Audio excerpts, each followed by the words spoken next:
திருவாரூர் மாவட்டம் மன்னார்குடியில் பொறியாளரை வெட்டிவிட்டு தப்பி ஓடிய பாஜக பிரமுகர் உட்பட 4 பேர் கைது செய்யப்பட்டுள்ளனர். தப்பி ஓடிய பாஜக பிரமுகரின் வலது கை உடைந்துவிட்டதாக கூறப்படுகிறது. நடந்தது என்ன?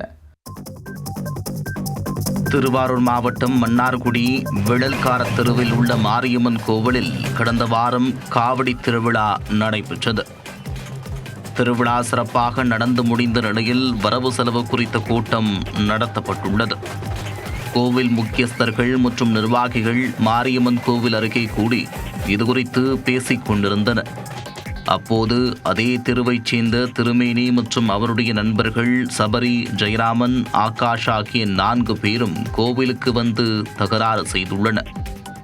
அப்போது அங்கு நின்று கொண்டிருந்த கோவில் பொறியாளர் செழியனை அரிவாளால் வெட்டிவிட்டு 4 பேரும் தப்பி ஓடிவிட்டனர். கை மற்றும் தலையில் பலத்த காயமடைந்த செழியன் உடனடியாக மீட்கப்பட்டு மன்னார்குடியில் உள்ள அரசு மருத்துவமனையில் அனுமதிக்கப்பட்டு சிகிச்சை பெற்று வருகிறார். திருவிழா தொடர்பாக கூட்டம் நடத்துவதில் உடன்பாடு இல்லாத திருமேனி கடந்த சில தினங்களுக்கு முன்பு திருவாசிகள் சிலரிடம் பிரச்சனை செய்திருக்கிறார்.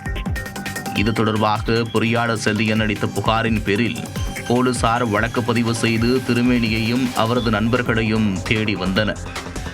இந்நிலையில் நேற்று இரவு திருமேனி, ஜெயராமன், சபரி, ஆகாஷ் ஆகிய 4 நபர்களையும் கைது செய்தனர். கைது செய்யும் போது திருமேனி போலீசாரிடமிருந்து தப்பித்துச் செல்ல முயன்ற போது கீழே விழுந்து கையில் எலும்பு முறிவு ஏற்பட்டதாக கூறப்படுகிறது. அவரை மீட்ட போலீசார் திருவாரூர் அரசு மருத்துவமனையில் அனுமதித்து சிகிச்சை அளித்து வருகின்றனர். கைது செய்யப்பட்டுள்ள திருமேனி பாஜகவின் OBC அணி திருவாரூர் மாவட்ட செயலாளர் என்பது குறிப்பிடத்தக்கது.